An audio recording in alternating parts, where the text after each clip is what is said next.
coming up on The Source. Our economy, right? Job market specifically, they say it's up, but still for black and brown people, it's still hard for us to find jobs and at that good paying jobs, right? But they don't have to go into work Monday through Friday and sit at a desk and be mistreated with low benefits and low pay. That we can go and find those things or become our own entrepreneur, right? And then when you're bringing in this new workforce, one that appeals to this generation, looking at how you can get them to come into your job, but also make them feel like it's up to date to what their generation is. I don't want to see the same people who prosecuted my people, black people, turn around, get these licenses, and make money off of it and become the new day drug dealers. Is it a new day Flint, Michigan? Or is this a trend that we're seeing in black communities across America time and time again, especially?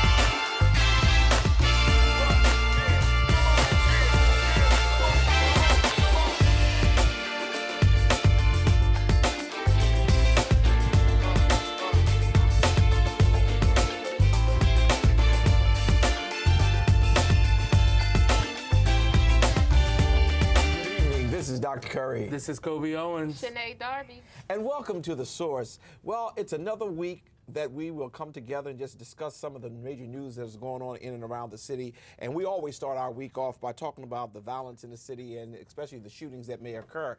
There were no murders, and I'm very grateful for that we are aware of. But there was a shooting on the 1600 block of North Pine Street last Friday. Are there any updates on that? So not as far as I know. This happened after the filming of the show last week. But again, it still plays into a trend that we're seeing throughout the city right now. Yeah. No, I would agree. It's playing into this trend, and I think we're going to continue to see shootings. It's like there's not a plan yet, and it's going to take community. It's going to take city council. I know recently at the last city council meeting this past Thursday, we voted to finalize our gun violence plan, which was done by this group in New Jersey called The Collective, where they came and did an analysis on our already existing programs to say how can city council support them. So hopefully we can talk about that report next time. So. Yeah. Well, you've been saying that for the last 3 times because the problem is you only can do report what you know. And so I like to joke a lot, but it's, at some point we do need to make sure that the plan works. And if they came in, and one of the things I want to know is how much did we pay for that plan? 2, what is in the plan? Because I really want to read it so that we can spend some time talking about it. Because every week we are talking about somebody got shot, somebody got killed, and not that is foreign to communities, or should I say, rural, not rural, but urban communities. Not that it's foreign to urban communities, but it's to the point where there's no plan, no outcome to how are we going to get out of this. Right. And I mean, you know, again, the violence isn't just in the city of Wilmington. On Friday night, also, there was a young man who was shot, 36-year-old, who was shot at the Acme on Concord Pike, right, outside the city. We have seen a trend upward of gun violence just across the board, right? So when the city of Wilmington already had high gun violence, it's only increased, right? So yes, it's increased in other places like Dover, like Claymont, like all these other cities and towns around us. But Wilmington is my home, right? I live here, I proudly live here, but also I know how scared some of the residents are, including some of our young kids. Yeah, and I think that's one of the things that I hope that the administration, which I'm not really concerned about, you know, their feelings, but people have to understand when you live a place, you work at a place, you really want it to be in the best environment. And without a vision, without a plan, what end up happening is that we're free to do whatever needs to happen, whatever wants to happen, and then we just say we're working on it. At some point, we need to sit down and see the plan. Right, I agree. And I think there are, outside of the report that was done by City Council and with this Newark group, there are entities, there's groups, there's individuals who want to work on this as well too. So making sure that we're empowering them as a city as well. But that's why I want to see the plan that the Newark group did, because if it doesn't include some of the persons who are already got their boots on the ground, then is it really worth our time? Right, and if they're not a part of the plan, I think we have to come up with a collaborative effort. And I was trying to look up the data and numbers to see where we are in shootings and killings at this point, but I think that's something we could probably bring up next time to see where we are compared to other years. Yeah. Because our police department will argue that crime is going down. But as someone who lives in the community, I don't feel that way, right? Yeah. I either feel like it's the same or it's increasing, it's getting worse.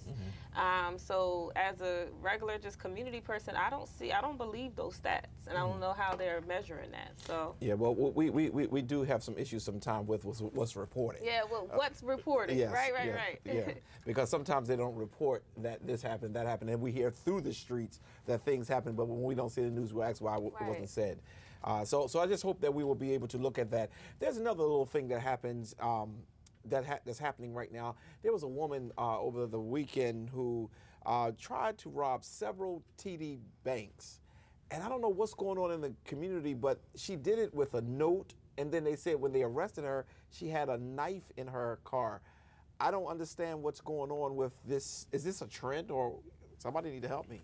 Right. No, I jokingly said earlier that she was copying Set It Off, like she's been watching too much Set It Off. But honestly, when you look at our economy, right, job market specifically, they say it's up, but still for Black and brown people, it's still hard for us to find jobs and at that good paying jobs, right, because of systemic inequalities that exist before us and currently.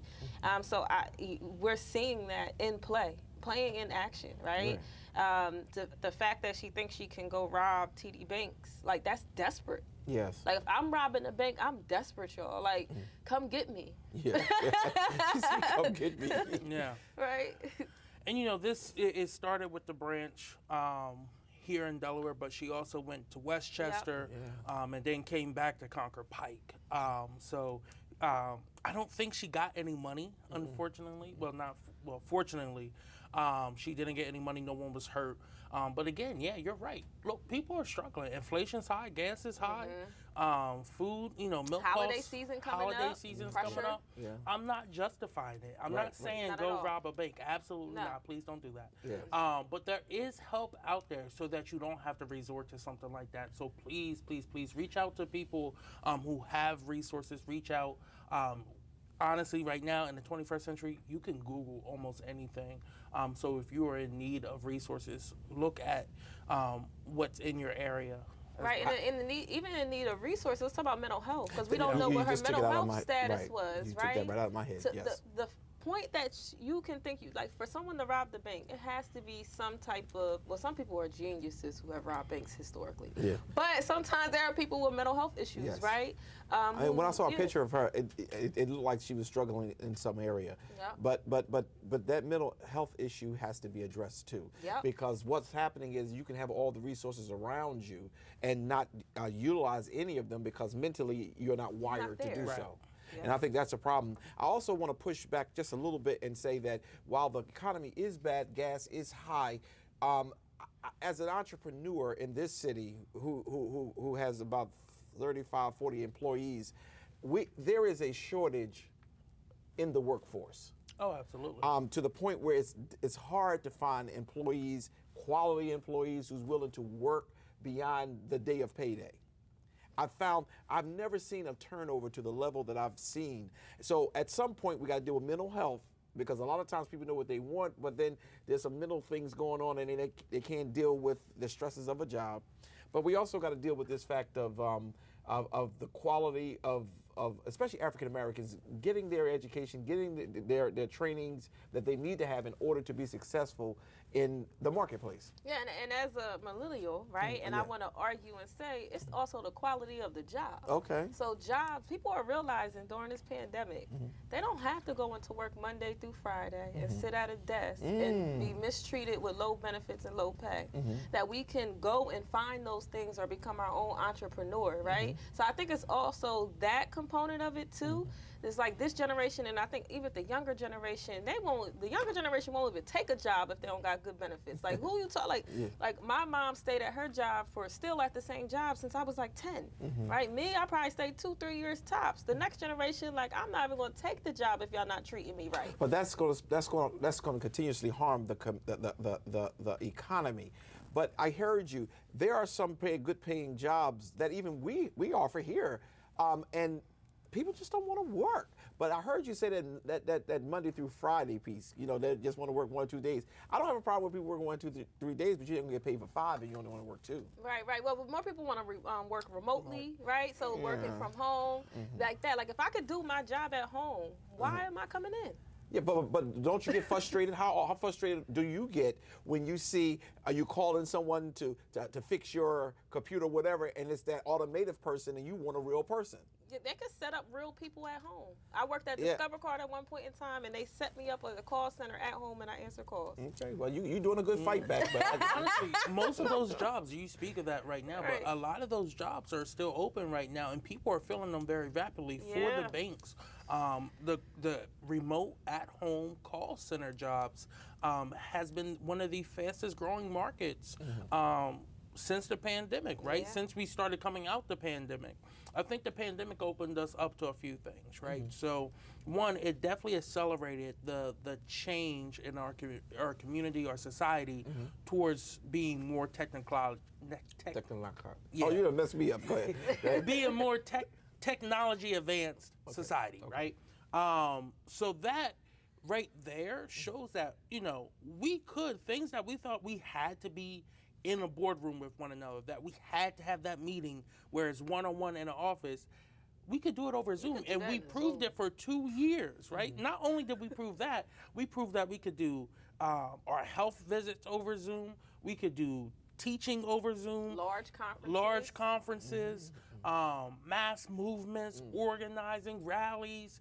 You can do everything over the internet now. Now, I think a part of that is making sure people have the resources and the skill set they need to do that, right? So it's for that workforce that may not be there yet, still keeping those old jobs, but while keeping those old jobs, offering the opportunity to learn new technology, learn a new way of how to do that job as well too. And then when you're bringing in this new workforce, one that appeals to this generation, looking at how you can get them to come into your job, but also make them feel like it's up to date to what their generation wants. No one wants to work 40 plus hours a week and get paid and treated bad. Like people aren't doing that I agree anymore. I agree with you on the treated bad, but I guess it's like I almost need Street to be in here with me today because I have these millennials around. I think you're a Gen Z. No, I'm a millennial. He's a millennial. Oh, you're the end of it. I'm the end of it.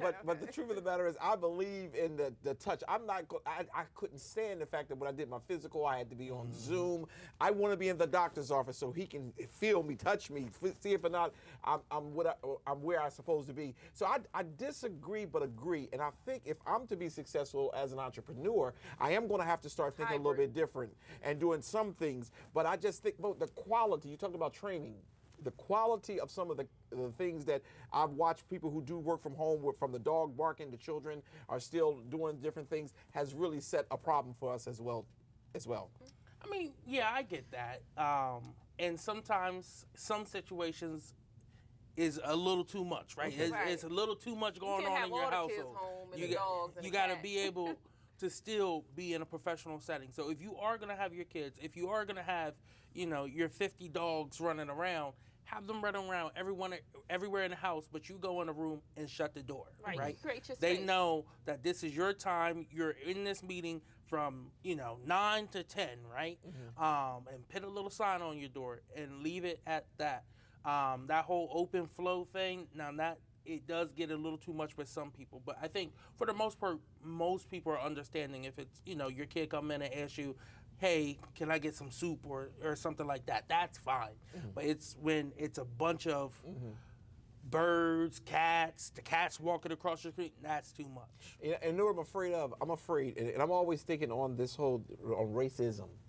What I'm afraid of is that there will be people, Shanae and them, who will get good jobs and they're working from home, and then they start doing things that they weren't trained professionally how to conduct themselves, how to make sure the children, and they get fired from these good jobs because of misconduct, as opposed to others who may be doing some other things, but they've been trained and coached well to be able to keep their jobs. That's why I always believe in that office piece, because you can prove cases better than when a person was remote and they saw them at Acme, took a picture of them, and fired them. Well, See, I mean, but the other person may be doing the exact same thing. Yeah. But they only took a picture of you. that's fair. But also, you should know as yourself that when you're at work, you're at work. You shouldn't be doing a bunch of other things. I agree. Unless you get permission to do that, right? It's no different of leaving your job early to go get a haircut, right? Is that what you did? No, that's not what I did. I go after work, 6 p.m. standing appointment. But, you know, there are people who do that, right? Yes. There are people who, you know, oh, I got to get my car fixed. I'm going to do it during the day so I don't have to do it when I get off of work. Well, unless that's your lunch break and you're allowed to leave on your lunch break, you shouldn't be doing things like that. Absolutely. So I think, you know, But just in your understanding generation, that. that's what the problem is, and this is a little stereotype, so forgive me in the front end.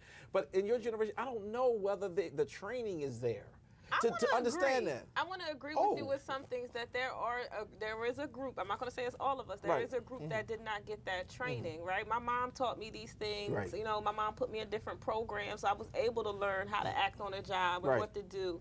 You know, I was on student union, like all these different things that learn etiquette, as they call it, right? But there are some people who don't have a parent like that, who are not exposed to programs. Because I worked at Wilmington Job Corps Center, and it was 16 to 25-year-olds. There were 25-year-olds who did not know not to wear jeans to an interview. Wow. Like, you do not wear that's jeans another whole issue to too. an interview. Yeah. Like, you just don't do that in this day and age. Like, you just can't do that. They're not going to hire Well, you. it would have never been tolerated before this day and age. Yeah, but in before this you, day, that's what I'm saying. right, Definitely. But all right, I'm going to push back on both of you now, being part of the younger millennial crowd. Is that our fault? No, Or is y'all been that left the behind. I'm saying that they didn't get before it. us, right? So we are the consequences of the generation before us, I right? agree. So the Generation Z is the consequence of the millennial Millennials, generation, right? Right. Now, millennials had to fight for a lot of things, and then y'all are like, oh, well, Gen Z just come in and think they deserve everything. Well, yeah, that's because we fought.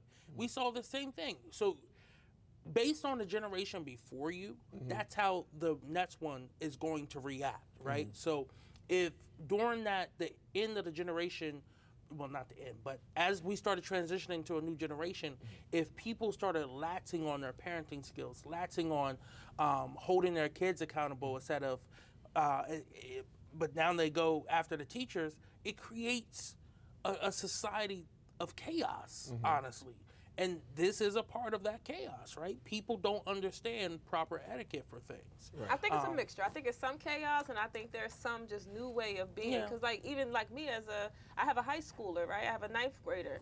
And for me, like, I want her to do things differently than I did. Like, so I'm not the same parent as my mom. And I know she did the best she could with what she knew, right? But there's certain things. That's interesting you say that. And I'm going to let you finish your comment. Right. But she did the best she did, and she produced a great product. Right.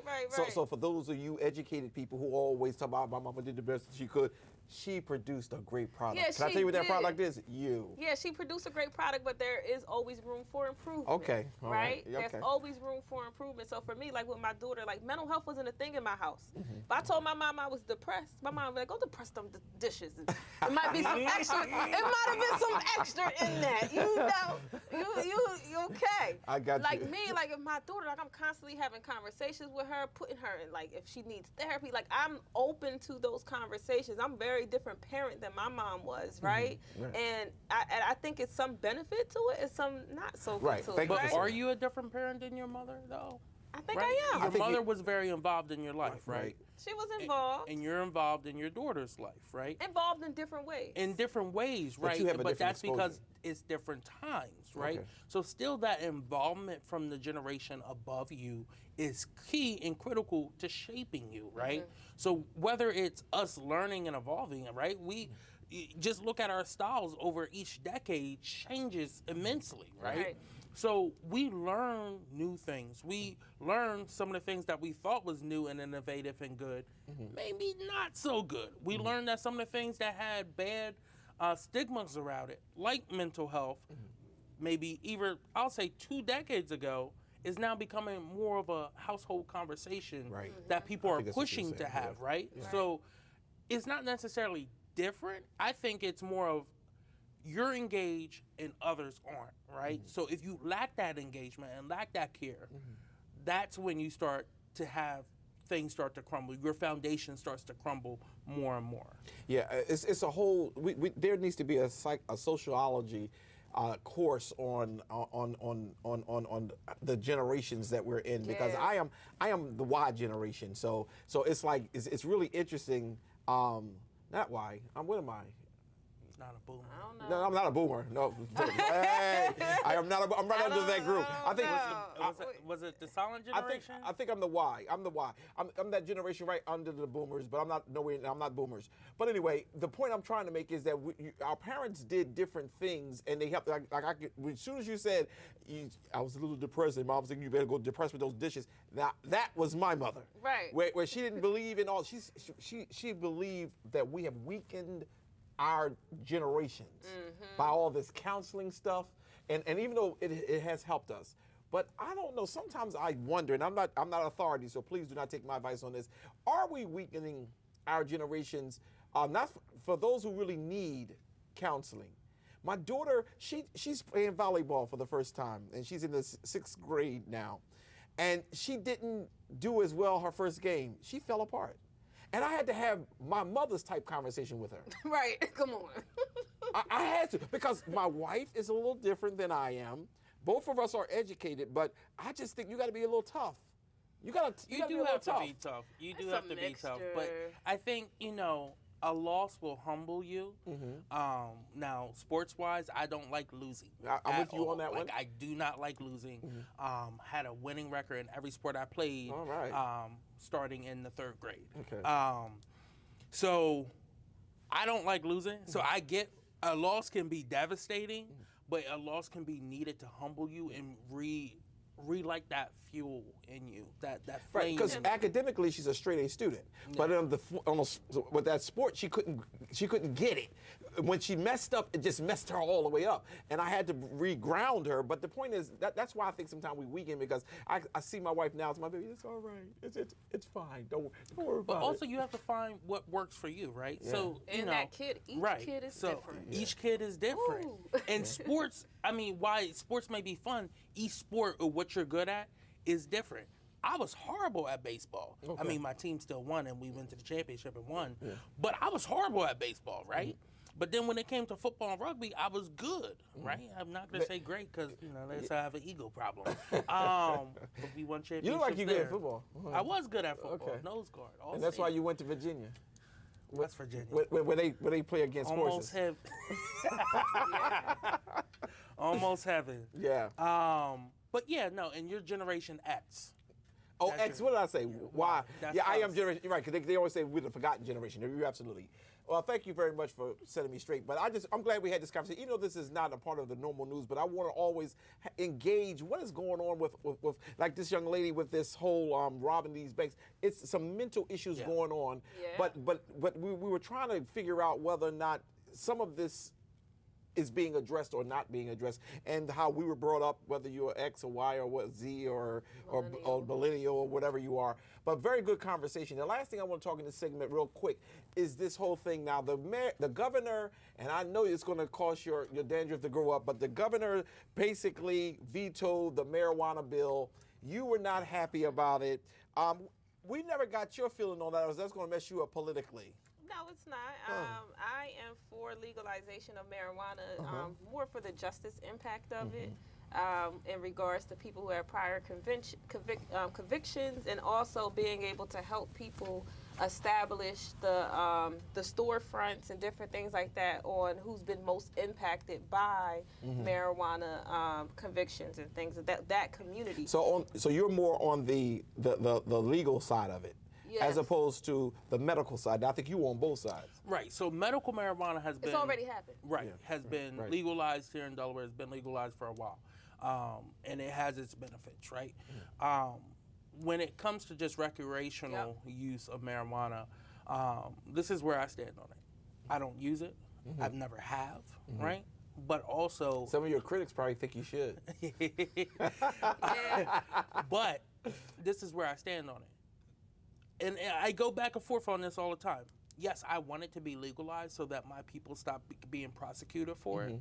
But then also, I don't want to see the same people who prosecuted my people, black people, turn around, get these licenses, and make money off of it and become the new day drug dealers. That's my issue with it, right? So you look at the dispensaries that are here right now, they're run by a former cop. That cop made his living to buy those storefronts, to buy the medical facilities and everything by locking up black and brown people on marijuana charges, right? So that's what I have issue with. So any bill that passes really should have an equity clause in it that says for at least 10 years, the people who have been in jail because of minor drug charges, minor marijuana charges, are the only people who should be able to have access to getting a license, or they have to be a part of any entity. That entity should be 50% ownership by someone who's been impacted by marijuana.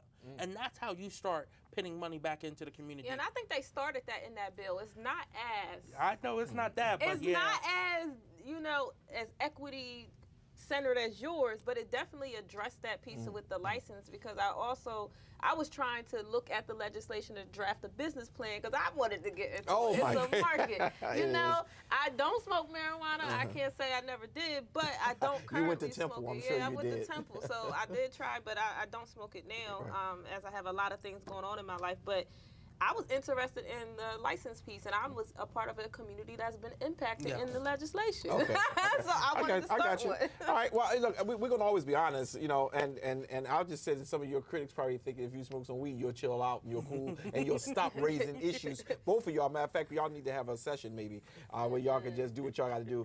But at the end of the day, this was a good first segment, so we're going to take a commercial break and we'll be right back. New guests, new conversations, new stories every Sunday at 11 a.m. Grab your cup of coffee and tune in with Dr. Curry for our weekly episodes of Coffee with Curry. News all across the nation. Wilmington's latest headlines. Advocating for change in the community with Dr. C.T. Curry, Kobe Owens, and Shanae Darby. Tune in to The Source every Sunday at 5 p.m.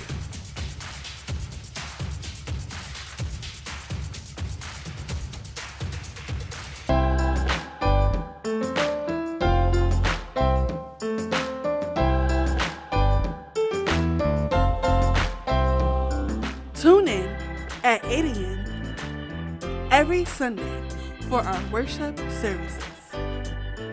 Join us at 9 a.m. on YouTube and Facebook Live by typing Zion Fair Baptist Church.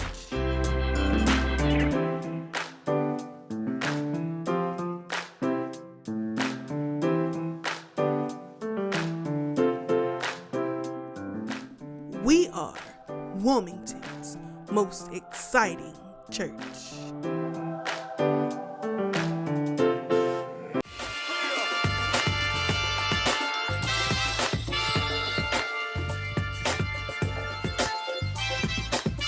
And we're back. Well, we're getting ready for this Kobe Corner Hour, and not hour, but a couple minutes. Tell us what's going on with the Kobe Corner Hour. Yeah, so first off, I want to talk about what's going on in Jackson, Mississippi. We had talked about it about a month ago on the show, the New Day Flint, Michigan, right? But really, is it a New Day Flint, Michigan? Or is this a trend that we're seeing in black communities across America time and time again, especially when it comes to having clean access to clean drinking water, whether it's lead in the pipes or just horrible handling by local and state officials in certain areas. Now, we know in Flint, they still have not gotten clean drinking water, right? Under the Snyder administration, they pretty much stripped all power when it comes to the infrastructure from the local government and gave it to the county that was Republican-led. In Jackson, Mississippi, you have Governor Travis has been very, very disconnected from the issue, hasn't wanted to work with the mayor, and hasn't wanted to work with the local black city council in Jackson. So the federal government is now stepping in. The EPA, the Environmental Protection Agency, led by Michael Regan, African-American, first African-American to hold a position, is launching a civil investigation into the matters to see if civil rights are being violated in Jackson, Mississippi. Now, this comes only a few days after 2 congressional committees announced that they were going to have a joint investigation into the crises that has left the majority of homes, the majority of businesses without running water, or if they do have running water, it's not drinkable. It's a bull order. What's also happening there, and what the local government is calling on the state government to step in and do, is there's price gouging. A case of water down there costs us $23. Wow. That's like Hawaii prices. And it's not even for a 70-pack of water that you get at BJ's or Costco. It's for a simple 24-pack. You're almost paying $1 per bottle, right? Wow. So the people down there are in need of help. I know a lot of churches and groups are organizing U-Hauls to take water down for the residents. But this what's going on here needs to see the investment to fix their water crisis down there. And those people are still being required to pay their bills. Ain't no way. Ain't no way. Or, hold on, you don't have running water, but if you don't pay your water bill, then they can come take your house. Right, because that's probably how it's tied to legislation. For not paying your water bill, it's tied to and once it hits a certain level, you would have got a water shut off, so now they could come take your house. Does that make sense? No, it doesn't make sense, but it does make sense when we're not paying attention to who we elect to be in different positions and the laws that are out there. That's just who is on the city council for Jackson State? Yeah, City? so it's 9 African Americans on it. It's a majority African American council. It's 9 on there, but they have no power. What do you mean? I know what do that you mean? feeling. When you say you don't have no power, did Hanifa go over there and strip the president of his power too in Jackson? Tell me how you ain't got no power. So in Mississippi, they have strategically, and this didn't just recently happen, this has happened over decades, right? They have stripped the power from Democratic strongholds down there. In Mississippi, it's one of the few places that if you run statewide, you still have to win a certain majority of the counties to either qualify to be the winner of the state, right? That seems so archaic, right? That's how it used to be. And they actually did that during the time of Reconstruction, right? To make sure no black person could win in the blackest state in America, right? Which is also the poorest state, which is also the least healthiest, the least educated state. And the people in power, they have been in power. Republicans have been in power down there for decades, but yet everything they do, they blame Democrats for. Oh, we stripped away all funding from the bond bill for infrastructure for pipes, but blame your Democratic state rep. They didn't get it through the budget. Yeah, it's the racial politics, and I think it's a thin line, actually, for me between the Democrat and Republican, because when I think of Wilmington City Council, it's a primarily African, well, it is now, but I don't think it's going to be soon, but a primarily black and brown city, right? And I heard that over decades, they stripped power from Wilmington City Council. They did. Because they didn't want a black city council to have that much power in the state. It's that racial politics, and this is supposed to be a blue state. Right. I don't think we really are. I think it's just on cover, but it's supposed to be a blue state. So we're in a Democratic state, and that's happening. So the racial politics line is across the country. That's really sad. It is. Now, I will say, when the stripping of the power from the Wilmington City Council and kind of giving it more to the mayor and to other entities happened, we did have a Republican state house. The majority of our statewides were Republican. We had a Republican governor. Actually, the only Democrat that we had statewide was Joe Biden during that time. And he was on a federal level, so he really had no say over it. But this was the Mike Castles of the world. So, you know, that's what we were doing. But nobody has never No sat one has back, rectified it. Right, no one has sat down and said, let's look at this. We have all those black faces down in Dover now representing various aspects of our community. You mean no one have sat down and said, hey, we need to fix this? What is going on? When are we going to hold our people accountable? That's what I keep crying. That's why they keep trying to alienate me and bully me. They ain't about to bully me because they ain't crazy. But this is the question. When will we say, I'm not going to be in charge of the police, but the police committee, I'm going to make sure my people are taken care of? I don't know when this is going to happen. You talking about the city council? I mean, when Dennis Williams was in charge, and I'm going to get out of the way so you can continue on with your report, but when Dennis Williams was in charge, all this Murder Town USA, and they were going to take the charter from the city. Speak to it. And I just want to talk about that because I'm going to always talk about this. That was 2015, right? Since 2015, this new administration that came in has broken every record of that year 5 times. 5 times. The AG, the General Assembly, no one's threatening to take their charter. That's how you racism stuff. Right? So what's the only difference? It's a white mayor. It's a white mayor. And he has a lot of power and influence. So when you have power and influence, there's black legislators who are not going to speak up or stand up because then they'll lose power or they'll lose whatever they're getting from being a part of that system, a part of that will. It's not going to happen. Yeah, and that's one of the things I think we were doing good, and we're going to go back to is start putting pictures up of who's representing us and who's not doing what they're supposed to be doing so that this community will stop voting in these people. And I'm going to go back to that. We used to do that in the Solid Storm, and I'm going to go back to that because at some point this is ridiculous. This is just, and we've seen it in Mississippi right now, but it's happening right here. Yep. We have, our drinking water is not drinkable.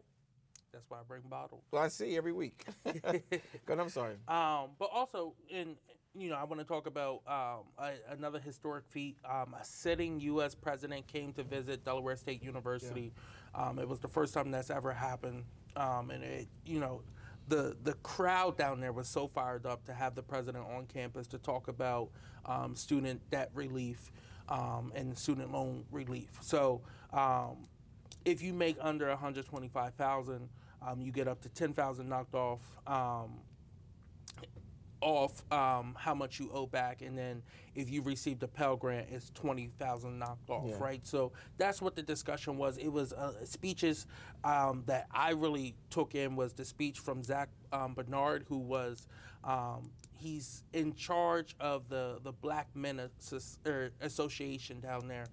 Gave a really nice speech about where he's come from, being an immigrant, and going forward that way. So I think overall it was a good time. Now, Biden did talk about in his speech that Republican members of Congress and governors were going to try everything in their power to stop this. And a Republican-appointed federal judge literally in the middle of his speech, blocked this order as of right now. So as of right now, you can't apply for it. People who have already applied are good. But not good to get. They're good to stay where it is. Right. You're already applied. You don't have to go do it again. But people who hadn't yet, they're going to have to wait until it plays out in the court. I think it will go through. But that was just the whole symbolism of going to a HBCU. Who were affected the most by debt? First generational. I was a first generational college grad in my family. But you find that more at the HBCUs. Who got Pell Grants? You find that a whole lot, even though it goes on all the colleges, but you find the heaviness of it at HBCUs. So I thought that the symbolism was good. Right. But like you said, right in the middle of him giving that speech, after he said they tried to fight me and we won. And before he can say we won the second time, the judge had blocked it. Yep. And this is just another hidden hand of racism. Yeah, I agree. Moving forward, I do have something that's really fun, and it's really interesting because I got to see this group come down to Dover. I was there to fight back against eminent domain and to testify and speak up on that. But there was a group of middle schoolers who were down there for HB 390, and HB 390 it establishes our state dinosaur, right? So there's only ever been one dinosaur found in the state of Delaware, and it's a Dinopapasauriside. And we could put a picture up of it. But the kids at Shoe Middle, they were taking a civics course, and what they did was they actually wrote the bill to make this dinosaur be our state dinosaur. So I think it was just a fun opportunity, not only to see them testify. They had their whole team come down and testify. The whole classroom came and testified, and then watching it pass and now be signed into law. Now, what school is it? Was it Mashoes? Shoe Middle. Is it Mashoe or Shoe? Because that was the president of Delaware State University years ago was Mashoe. And I don't know whether it was. Right. No, it's Shoe Middle. Shoe Middle. Okay, I don't know that school. Okay, all right. Yeah, it's out Pike Creek area. Oh, okay. So the Delaware Museum of Natural Sciences has a reconstructed skeleton of this dinosaur, and they're gonna market it nice and everything. So I just think that was a fun thing. Yeah, nerd. Yeah, No, nerd. He's a nerd. It's cute. It was a Cute. fun thing to see how it all played out and everything. And then lastly, as we talked last week about what was going on here in the state of Delaware when it came to our auditor. So we have a new auditor, but it's an old face. Our former Democratic auditor, Dennis Greenhouse, who also served as county exec, he's worked in the Obama administration and as well as on the federal level in the different agencies as well too, has been appointed to be the new auditor of accounts, and he will turn over that office in January 2023 when whoever wins the general election is sworn in as our next elected auditor. Now, is the Lydia is the one who is the Lydia is the Democratic right nominee. now. Is she a lawyer as well? She is a lawyer and has a CPA.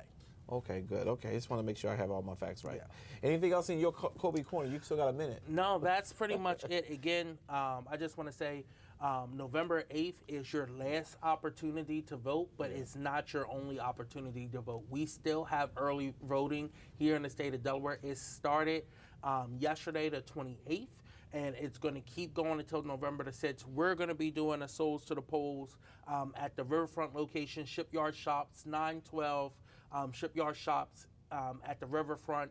Come on out. We're going to be out there at 12 to 4 p.m. Voting starts at 7 a.m. and goes until 7 p.m. Yes, rain, snow, or shine, we're going to be out there, and I've already started encouraging our church. We're going to go as a group. Let's all go down and vote. If you're in Newcastle County. If you're in Newcastle County. If you aren't in Newcastle County, go to the Department of Elections website, and there's 4 voting locations in Kent and 5 in Sussex County. Good, good. All right, well, we'll be right back.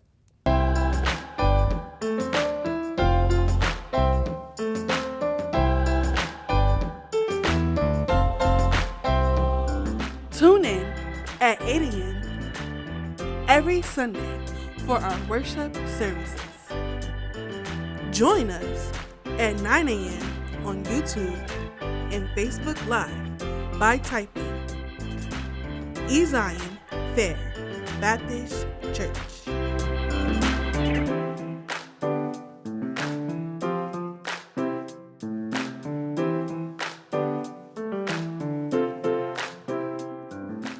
We are Wilmington's most exciting church.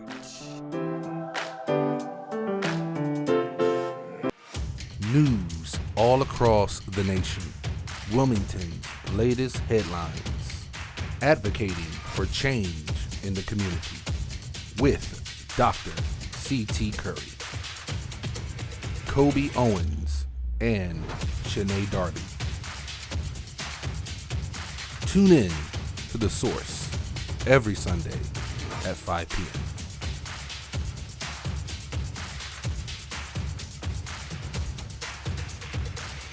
New guests, new conversations, new stories every Sunday at 11 a.m. Grab your cup of coffee and tune in with Dr. Curry for our weekly episodes of Coffee with Curry.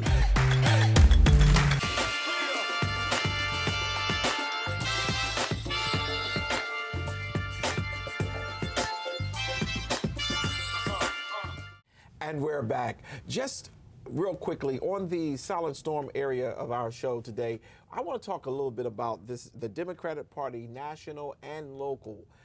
The question I want to raise to you two who are millennials, do you feel that the Democratic Party has gone too far right, or is it left? Too far left, or are they really still engaging the nation at large? I want to start that conversation there for the next couple of minutes and see where y'all are with that. Well, for me, I am not a big fan of the Democratic Party. As people already know, I am very vocal about it. I think on a national, even state, local level, I don't see the connect to the people. And I want to say they are disengaged. Do I want to say they're too far left? No, because I agree with most of the things that Democrats say in regards to like basic human rights, you know, government not being involved in certain decisions for people. Like I agree with that, but I think their engagement in the community is lacking. And I think the American people, we're over this two-party system overall, right? So I think that's the disconnect. We are tired of having to choose between two parties. We are forced to choose between. And then in Delaware, to even vote in the primaries, you have to be a registered Democrat or Republican. Right. So it keeps you having to fit into a party and make that selections. People are over most people are over the Democrat Party. People just select it because it's better than saying you're a Republican. I'm just being so honest. That's the only reason. And then historically, that's all black people we have, for the most part, we have been. Despite the switch that happened. Yeah, that's what I said, but despite the switch that happened with the Republican and Democrat Party, but for the most part, we have been Democratic, right? And that's historical, and most of the times we just follow what our parents do. And I also think we're getting to a generation of people who are tired. They don't want to be with the Democrat Party, they don't want to be with the Republican Party, but we're forced. Yeah. You ain't gonna say nothing? No, I'm gonna say a lot of things. Okay. So I'm gonna speak to this from a different side of things. Okay. Right? Being so involved with the party, both on the national level and the local level, I understand that there's different parts of the party, right? And I've always been raised and believe deeply that you can't change something from the outside. Now, you can have outside pressures, but you have to work with people on the inside to get it done. I think more black people need to get on the inside of party infrastructures. You look at I'm just going to use some other states for example. You look at Mississippi, you look at Alabama, where the vast majority, 90% of Democratic votes come from black people, right? But yet those parties are run by white people who don't know how to connect, who don't know how to reach into those communities and really listen to what's going on there. So then you build that disconnect over the year. And it does take effort to build that disconnect. I know that sounds crazy to build disconnect, but it takes effort to be disconnected from people, right? And that effort is strategically keeping people out. That was part of one of the reasons why I got involved with the party and why I've worked my way up, is to bring more diversity in it, right? Not just who's running for office, but who's some of the people behind the scenes as well, too.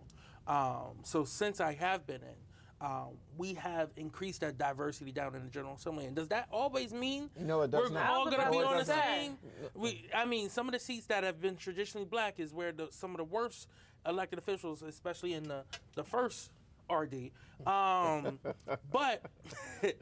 but we have seen a black nurse get elected. We've seen our first Muslim American get elected. We've seen our first person of color get elected below the canal. But and keep your thoughts. But you're right. We've seen all this. We've seen Shanae Darby, who is not a traditional politician, get elected. But then she's silenced. That's where I want to make sure you get to that part of your conversation, because getting engaged with all this. Okay, I'm gonna engage the process. I'm gonna make the process better. But you get in, and then you're squeezed to shut up. That's why I was put on. Yes.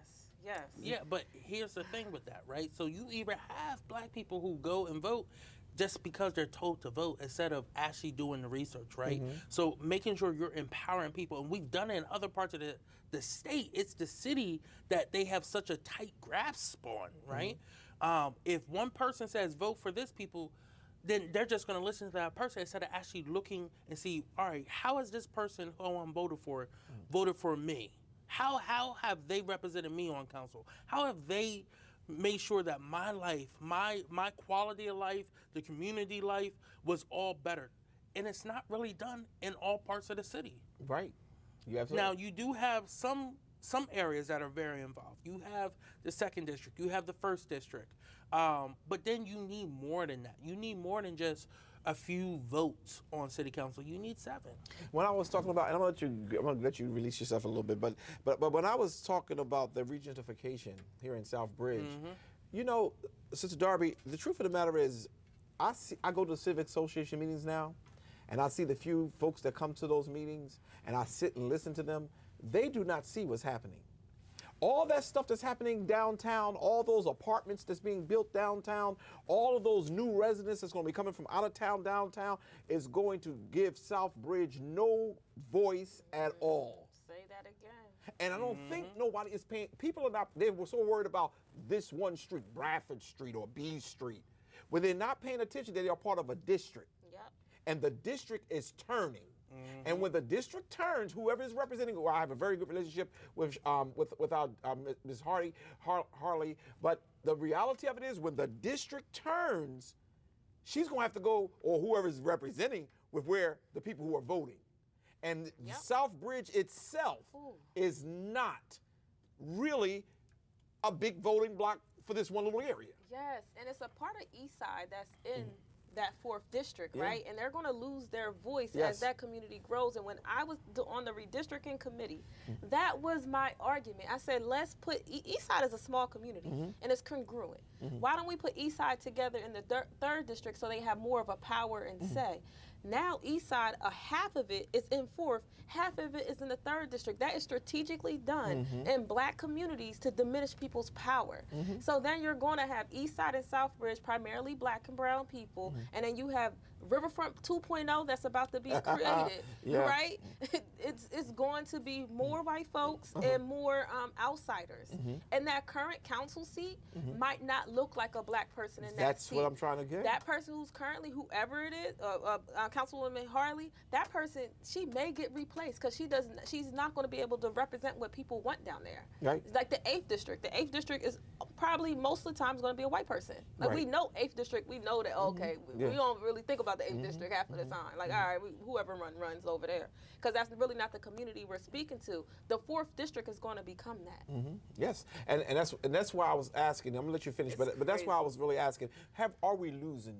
Are we not paying attention? Because you look like me and you have a good heart doesn't mean that you're doing what you need to do. We're getting to arguments with some representatives who get mad because we call them out because of what they are not doing. When will we become the party that represent the people? Never. That's what I'm trying to get to, but I'm sorry I cut you off. Yeah, again, I think the way the party structure is set up, right? We have local parties, we have state parties, we have national parties. Each one plays its role in representing the people. I think right now, in my role on the national committee, I think we are doing a good job of representing the people, especially against what we're fighting back against. But one of the issues, well, not necessarily an issue, is the Democratic Party is a big tent, right? So we represent some of the most rural areas of the nation.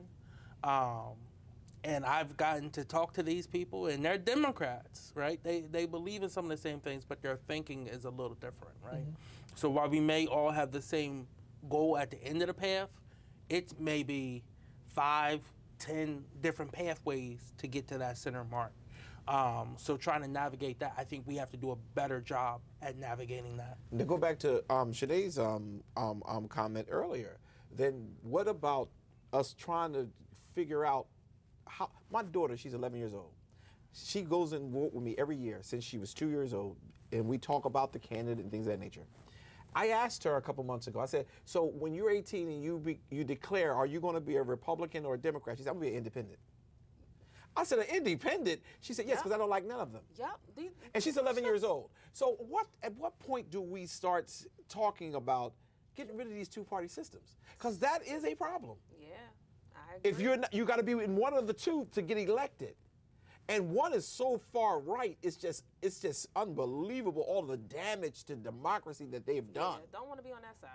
And then there's some stuff that's so liberal that is unbelievable. I don't believe it messes with my Christian ethics. So it's just so much going on. When do we find a system that satisfies the people? Well, I don't think it's going to happen. And I say that because people benefit off of having two parties, right? The Democratic Party will lose power. Imagine if black people had the option to choose different parties. The majority of us would leave the Democratic Party. That is my belief. The majority of us would leave. Based on conversations I have with people, based on people I know, they're just Democrats because it's better than being a Republican, right? And they want to. Some people want to participate in the process, so you're forced to choose to be a Democrat. The Democratic Party of Delaware, if we go away with the two-party system just in our state, they will lose power. They would not support that. I'm sorry. Yeah. Well, I know that this week we had the national president for the Democratic Party here in our state down at the riverfront. And where else was he? Just at party headquarters meeting with people in the party and also phone banking. Okay. And so you're the vice president of the Democratic Party, aren't you? I am. Yeah. I would like for y'all to put an office in our community and get it off of just being at the riverfront. So let them know that they have an office in Newcastle too, Where? Behind the Wawa. Nobody can't find it. That's headquarters. That's the headquarters. I thought the headquarters was Is that Wilmington headquarters or the state headquarters? No, that's the state headquarters. Okay, that's the state. Okay. We don't have individual city headquarters. We do spin up offices every election season for field. And those are the offices that have been on Washington Street by the Washington Street Ale House. They have been down at the riverfront. They have this year it's on Green Hill Ave. So it's the issue Are is they going in the middle of the community? So here's the thing, working with these what are they called? Landlords. Oh, okay. And real estate people, they don't want to do monthly contracts. They want So you true. if you want to be the one place we wanted to get on Market Street that has been vacant for 6 years now. We said, hey, can we rent this place out, for the next 6 months? They said, no, you have to sign a 5-year contract. 5 years? Yeah, right. nah. No, that's not what this office is meant to. And we just don't have the money to sustain something like that at the price that they were asking. I'm sure Aunt Susan or Cousin Willie got a place in East Side, a house that y'all can convert into our headquarters, where you don't need a 5-year. They'll give you a 6 months on it. I don't know, but our time is up to date. We're going to pick this up again. I want to talk about this because at this point, we're in the election season, and so much is going on in our country and our state, and I do not want to lose this moment, and try to get some help. This is Dr. Curry. This is Kobe Owens. Sinead Darby. See ya. Take care, y'all. See you soon. Thanks for tuning in to this episode of The Source. Be sure to tune in next Sunday at 5 p.m.